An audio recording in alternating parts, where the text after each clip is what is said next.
Hello friends, आज की इस वीडियो में हम कवर करेंगे फार्माकोग्नोसी मल्टीपल चॉइस क्वेश्चंस, जिनमें हम कौन कौन से क्वेश्चंस कवर करेंगे। एमसीक्यू कवर करेंगे from question number 11 to 15 complete explanation के साथ। इससे पहले वाले एमसीक्यू हम अपने चैनल पर पहले ही अपलोड कर चुके हैं। तो देखिए, बहुत सारे कॉम्पिटेटिव एग्जाम्स आपके आने वाले हैं, गवर्नमेंट एग्जाम्स या जो एंट्रेंस एग्जाम होते हैं वो, तो सारे ही जो एग्जाम्स होते हैं उनमें अलग अलग क्वेश्चन आपसे पूछे जाएंगे फार्मेसी फील्ड से रिलेटेड। तो वही सारे क्वेश्चन को हम कवर करने की इस अपनी सीरीज में कोशिश करेंगे। एमसीक्यू वाइज हम अपने क्वेश्चन बनाएंगे हर टॉपिक के। तो वीडियो स्टार्ट करने से पहले आपसे एक रिक्वेस्ट है, अगर आपको वीडियो अच्छी लगे और आप चैनल पे पहली बार आए हैं तो प्लीज चैनल को सब्सक्राइब जरूर करें। हम अपने चैनल पे इसी तरह की मेडिकल और फार्मेसी रिलेटेड वीडियोस अपलोड करते रहते हैं। चलिए शुरू करते हैं अपना आज का सेशन। बच्चों देखिए, क्वेश्चन नंबर 11 में आपसे पूछा है अर्जीनिया इंडिका इनमें से किसका सिनोनिम है। सिनोनिम का मतलब क्या होता है कि किसका दूसरा नाम है, दूसरे नाम से भी जाना जाता है इस नाम से। तो इंडियन स्क्विल, गार्लिक, स्ट्रोफेंथस या none of the above. Answer है इसका ऑप्शन ए, इंडियन स्क्विल को जाना जाता है देखिए अर्जीनिया इंडिका के नाम से।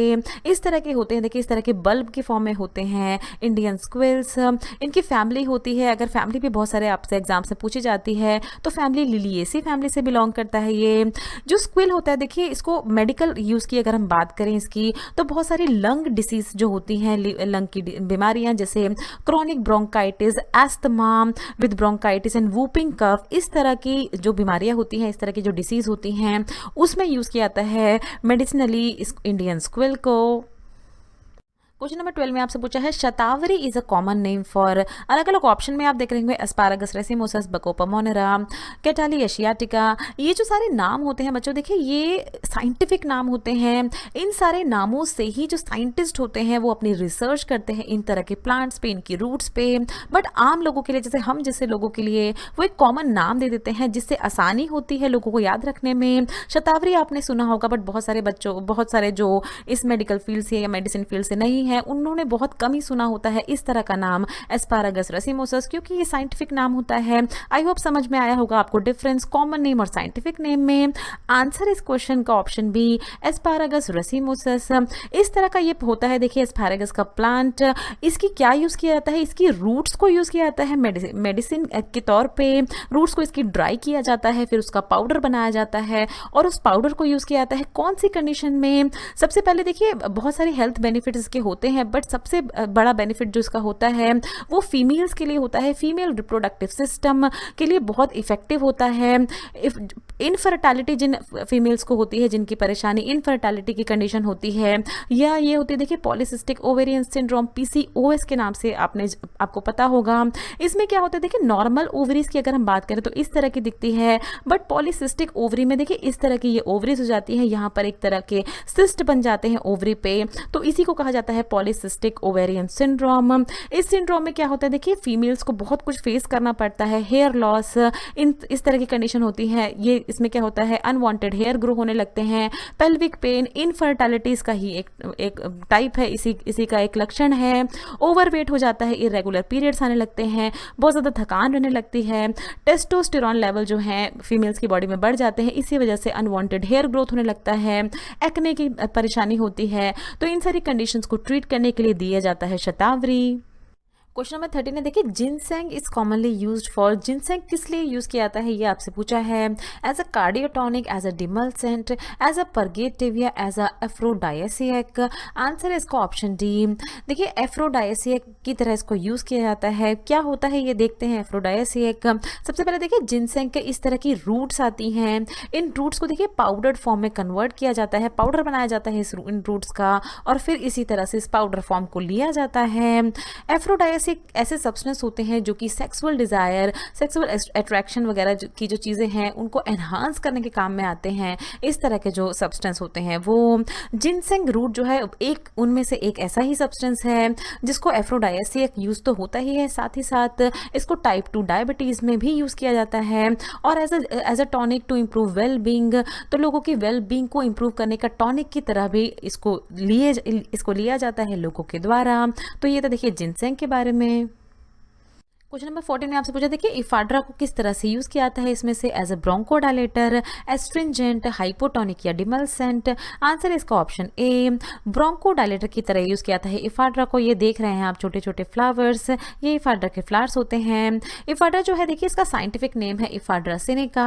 लगभग 5000 से भी ज़्यादा सालों से इसको चाइना में यूज़ किया जाए, फर्स्ट टाइम जो है इसका चाइना में ही यूज़ किया गया था। As a traditional Chinese medicine इसको यूज़ किया जाता था, और बहुत सारी कंडीशन जैसे asthma, bronchitis and hay fever, इस तरह के कंडीशन को ट्रीट करने के लिए इफाड्रा का यूज़ किया जाता था। हे फीवर क्या होता है देखिए, एलर्जिक रेनिटिस भी इसको कहते हैं, जहाँ पर जो कॉमन कोल्ड फ्लू के सिम्टम्स होते हैं जैसे छींक आना, खांसी होना, इसी तरह के सिम्टम्स होते हैं, तो उसमें इफाड्रा का यूज़ किया जाता है।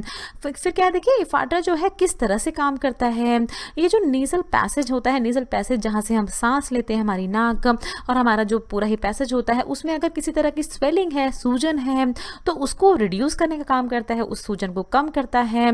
और हमारे लंग्स को, जहाँ से हम सांस लेते हैं, देखिए ये लंग्स को थोड़ा सा और वाइडन करता है, थोड़ा सा और चौड़ा करता है, जिससे कि सांस लेने में आसानी हो। अगर किसी इस तरह की कंडीशन है, अगर पर्सन को एस्थमा है या ब्रोंकाइटिस है या हे फीवर है, तो इन्हीं सारी कंडीशन में आसानी से ब्रीथ कर पाए वो पर्सन, इसीलिए इफाड्रा दिया जाता है उसको।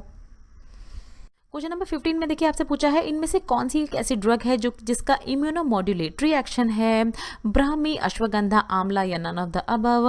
आंसर है इसका ऑप्शन बी, अश्वगंधा एक ऐसी ड्रग है जिसका इम्यूनोमोड्यूलेटरी इफेक्ट होता है। क्या होता है ये इफेक्ट, इसके बारे में हम देखेंगे अभी। सबसे पहले जान लेते हैं देखिए अश्वगंधा के बारे में। अश्वगंधा क्या होती है देखिए, इसका साइंटिफिक नेम है विदेनिया सोमनीफेरा। ये जो है कॉमनली इसको विंटर चेरी के नाम से भी जाना जाता है। देखिए जो जो पॉइंट्स आपको समझाए जाते हैं क्वेश्चन में, सिर्फ आंसर ही आपको नहीं देखना है, जितने पॉइंट्स आपको समझाए जाते हैं ध्यान से आपको सुनना है। बहुत सारे और भी क्वेश्चन जो है हम एक ही क्वेश्चन में कवर कर देते हैं, बहुत सारे पॉइंट्स, तो सारे पॉइंट्स पे ध्यान देंगे। विदेनिया सोमनीफेरम इसका साइंटिफिक नाम है। इसकी फैमिली होती है किसकी, अश्वगंधा की, सोलेनेसी और नाइट शेड दोनों ही इसकी फैमिली मानी जाती हैं। अश्वगंधा जो है देखिए कॉमनली इसको बोला जाता है रसायन के नाम से जाना जाता है। रसायन में क्या है देखिए, जितनी भी आयुर्वेदिक मेडिसिन हैं, आयुर्वेदिक हर्ब्स हैं, उसमें ये जो अश्वगंधा होती है इसको किंग माना जाता है, सबसे प्राइम उसका इंपॉर्टेंस दिया जाता है अश्वगंधा को, क्योंकि इसका बहुत सारे इफेक्ट्स होते हैं, बहुत सारे यूजफुल इसके इफेक्ट्स होते हैं, जैसे स्ट्रेस और एंजाइटी को रिड्यूस करना, टेस्टोस्टेरोन का लेवल जो है वो इंक्रीज करने का काम होता है अश्वगंधा का, रिप्रोडक्टिव हेल्थ जो होती है मेल फीमेल दोनों की ही, तो उसको इंप्रूव करने का काम होता है अश्वगंधा का, इसीलिए इसको रसायन के नाम से जाना जाता था और अभी भी जाना जाता है। इसका एक इफेक्ट हमने देखा इम्यूनोमोड्यूलेटरी। इम्यूनोमोड्यूलेटरी क्या होते हैं देखिए, आपने सुना होगा कुछ ड्रग्स होती हैं जो कि इम्यूनोस्टिमुलेंट होती है, इम्यून सिस्टम को स्टिमुलेट करती है, एक्टिवेट करती है। कुछ होती हैं जो कि इम्यूनोसप्रेसेंट होते हैं, इम्यून सिस्टम को सप्रेस करती है। अश्वगंधा जैसी ड्रग जो कि इम्यूनोमोड्यूलेटरी होती है, वो सारे ही ड्रग जो इम्यूनोमोड्यूलेटरी होती हैं वो क्या करती है, इनमें बैलेंस बना के रखती हैं।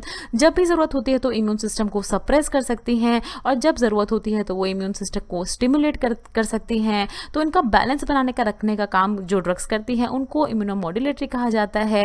ये इम्यूनोमोड्यूलेटरी ड्रग्स जो हैं ये बहुत सारी कंडीशंस में इफेक्टिव होती हैं, जैसे कैंसर में, कोई स्पेसिफिक तरह की इन्फेक्शन में, या किसी अदर डिसीजेस में इन तरह की ड्रग्स का बहुत यूज़ होता है। तो उन्हीं में से एक ड्रग है इम्यूनोमोड्यूलेटरी ड्रग अश्वगंधा। तो बच्चों इसकी नेक्स्ट वीडियो में हम अपलोड करेंगे pharmacognosy MCQ from question number 16 to 20 complete explanation के साथ। अगर किसी भी एमसीक्यू में आपको कोई भी डाउट है तो नीचे दिए हुए कमेंट सेक्शन में आप हमसे पूछ सकते हैं। वीडियो पसंद आए तो वीडियो को लाइक ज़रूर करें। Thanks for watching. ये कुछ हमारे रिलेटेड वीडियोस के लिंक है जिन पे क्लिक करके आप उनको देख सकते हैं। दोस्तों लर्निंग फार्मेसी पे आने के लिए और ये वीडियो देखने के लिए आपका बहुत बहुत शुक्रिया। मिलते हैं अगली वीडियो में।